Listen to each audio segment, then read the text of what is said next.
आप देख रहे हैं न्यूज़ 9 भारत, रखिए आपको सबसे आगे। नमस्कार, आप देख रहे हैं न्यूज़ 9 भारत। मैं हूं आपके साथ अंजलि। देश और दुनिया की तमाम अहम खबरों पर आइए डालते हैं एक नजर। रुड़की में आज कांग्रेस के दिग्गजों के साथ परिवर्तन यात्रा पहुंची, जहां जगह जगह यात्रा का भव्य स्वागत किया गया और रुड़की के कांग्रेस नेताओं ने शक्ति प्रदर्शन भी बड़े नेताओं के आगे दिखाने का प्रयास किया। रुड़की में हरिद्वार रोड पर वरिष्ठ कांग्रेसी नेता राम सिंह सैनी और देवेंद्र प्रताप सिंह सैनी ने अपने सैकड़ों समर्थकों के साथ भव्य स्वागत किया, तो वहीं रुड़की ट्रक यूनियन पर यशपाल राणा ने भी अपने सैकड़ों कार्यकर्ताओं के साथ परिवर्तन यात्रा का जोरदार स्वागत किया। जिसके बाद BSM इंटर कॉलेज के प्रांगण में भी परिवर्तन यात्रा का पूर्व राज्य मंत्री मनोहर लाल शर्मा के नेतृत्व में भव्य स्वागत किया गया। इस दौरान प्रीतम सिंह और गणेश गोदियाल और पूर्व मुख्यमंत्री हरीश रावत की बेटी का एक साथ यात्रा में आना यह साबित करता नजर आया कि अब 2022 के चुनाव आने से पहले कांग्रेस में कोई मनमुटाव बाकी नहीं रहा है। प्रदेश अध्यक्ष गणेश गोदियाल ने स्पष्ट भी किया कि अब कांग्रेस में कोई मनमुटाव नहीं है और रात के टाइम परिवर्तन यात्रा का इंतजार करने वाले लोगों ने जाहिर कर दिया है कि इस बार उत्तराखंड में कांग्रेस भारी मतों से आने वाली है। वहीं प्रीतम सिंह ने भी कहा कि 2022 के चुनाव में उत्तराखंड में कांग्रेस 50 सीटों और अधिक सीटें लाने वाली है और भाजपा इस बार कहीं नहीं दिखाई देगी। वहीं हमने पूर्व राज्य मंत्री मनोहर लाल शर्मा और पूर्व मेयर यशपाल राणा से भी बातचीत की, तो उनका भी कहना है कि उत्तराखंड की जनता अब बढ़ती महंगाई से त्रस्त हो चुकी है और आने वाले चुनाव में उत्तराखंड की जनता भारतीय जनता पार्टी की सरकार को उखाड़ फेंकने वाली है और 50 से अधिक सीटें लाकर कांग्रेस पूर्ण बहुमत से अपनी सरकार बनाएगी। न्यूज़ 9 भारत के लिए वीरेंद्र रावत की रिपोर्ट। यात्रा में जिस तरीके से लोगों का सैलाब उमड़ करके सड़क पर आ रहा है और इसका अंदाज़ा आप इस बात से लगा सकते हैं कि यहाँ पर हमें जिस समय पहुँचना था उसमें लगभग 4 या 5 घंटे हम विलम्ब से पहुँचे हैं, तो अंदाज़ा लगाया जा सकता है। क्या बदलेगा इस परिवर्तन यात्रा? अरे सरकार बदलेगी और क्या बदलेगा? किन मुद्दों पर बदलेगी? क्योंकि मुद्दा एक हो तो मैं कहूँ, किसान सड़क पर, नौजवान सड़क पर, महंगाई से आप भी त्रस्त है, हम भी त्रस्त है, उत्तराखंड की जनता भी त्रस्त है। भ्रष्टाचार की बात करते थे कि हम 0 टॉलरेंस की सरकार देंगे, आपके सामने है 100 दिन के अंदर लोकायुक्त लाने का वादा किया था, लोकायुक्त का कहीं अता पता नहीं है। कोरोना टेस्टिंग में आप ही के हरिद्वार में जो भ्रष्टाचार हुआ उसको आपने अपनी आंखों से देखा है। कोरोना की महामारी से लड़ने में सरकार पूरी तरीके से अक्षम साबित है। भू कानून को लेकर लोग सड़कों पर है, तीर्थ पुरोहित सड़कों पर है। एक मुद्दा हो तो मैं कहूँ मुद्दों की भरमार है। एक आखिरी सवाल से लोग... मैं बड़े स्पष्ट शब्दों में कहना चाहता हूँ कि राज्य के अंदर कांग्रेस की सरकार अगर बनेगी तो वो सरकार पारदर्शी होगी, भ्रष्टाचार मुक्त सरकार होगी और इसके साथ साथ हम लोकायुक्त का भी जो है उत्तराखंड राज्य के अंदर व्यवस्थापित करने का काम करेंगे।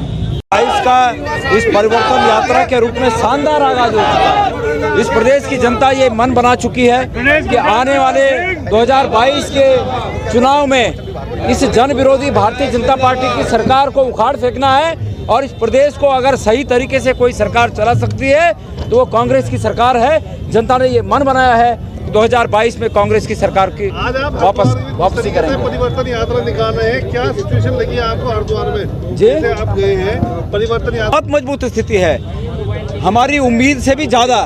इतनी बड़ी संख्या में सड़कों पर आकर मैं उन सब लोगों को माननीय इस हरिद्वार की जनता का धन्यवाद देना चाहता हूं कि हमारे इरादों को और बुलंद करने के लिए जो साहस उन्होंने दिया, बढ़ चढ़कर सड़कों पर आए, मैं उनका धन्यवाद देना चाहता हूं। टिकट के प्रति जो क्रेज है ये उसका नतीजा है कि ज़्यादा कैंडिडेट को कांग्रेस का टिकट प्रोसेस है, उस प्रोसेस को फॉलो किया जाए। यात्रा पूरी तरह सफल रही क्योंकि इसमें हमारे प्रदेश स्तर के सभी बड़े नेता मौजूद रहे और उन्होंने अपनी अपनी बातें, कांग्रेस की योजनाएं और भाजपा की विफलताओं के बारे में विस्तार से जनता को बताया। और आशा ये है कि पब्लिक जो है इस वक्त हताश बैठी है, तो हताशा में अगर उसे कहीं आशा की किरण नज़र आती है तो वो उस बात को तवज्जो देता है। निश्चित रूप से इस भीड़ के आने का मंशा ये है कि उनके मन में उत्साह है कि एक बदलाव की स्थिति बनने जा रही है, तो हम उसमें भागीदारी करें। और वो लोग जो यहाँ पर आए थे वो जाकर के अपने अपने गांव में, अपने मोहल्ले में, अपने कस्बे में उसका प्रचार करेंगे कि कांग्रेस जागी हुई है, अब कांग्रेस को सत्ता में आने से कोई रोक नहीं सकता। निश्चित रूप से इसका बड़ा लाभ कांग्रेस को मिलेगा, क्योंकि फूट की स्थिति खत्म होगी और अब कांग्रेस के अंदर एकता की भावना ऊपर लीडर्स में भी और हमारे नीचे कार्यकर्ता में भी एकता की बात है। देखिए, ये जो परिवर्तन यात्रा है सफल यात्रा है और कांग्रेस पार्टी, मैंने पहले ही कह रहा हूँ मैं आपको, 50+ जाएगी और इस प्रदेश में कांग्रेस पार्टी की ही सरकार बनेगी और कांग्रेस ही सत्ता में आएगी। आप देखें, सारी कांग्रेस एकजुट है। जब एकजुट होकर चुनाव लड़ा जाता है तो उस विजय प्राप्त उसी पार्टी की होती है जो एकजुट। आज भाजपा हमारी पार्टी के ऊपर आरोप लगा रही है। देखिए, राजकुमार जी आए, भाजपा पर मूल के निवासी थे, भाजपा ने उन्हें टिकट नहीं दिया और माननीय हरीश रावत जी ने उन्हें टिकट दिया, हमें वापस दोबारा अपनी पार्टी में चले गए। जो आज भाजपा वाले ये कह रहे हैं कि हमने 1 विकेट घेर दिया, 1 विकेट घेर दिया, ऐसा नहीं है। विकेट कोई किसी का नहीं घेरता। जिस मूल परिवर्ती का आदमी होता है वो वहीं चला जाता है। तो क्या एकजुट? हाँ, एकजुटता है और रहेगी, आप उससे निश्चिंत रहे और कांग्रेस पार्टी की सरकार बनेगी और कार्यकर्ताओं को सम्मान मिलेगा। ऐसे ही तमाम खबरों के लिए बने रहिए हमारे साथ न्यूज़ 9 भारत पर। अब चाहूंगी इजाजत, नमस्कार।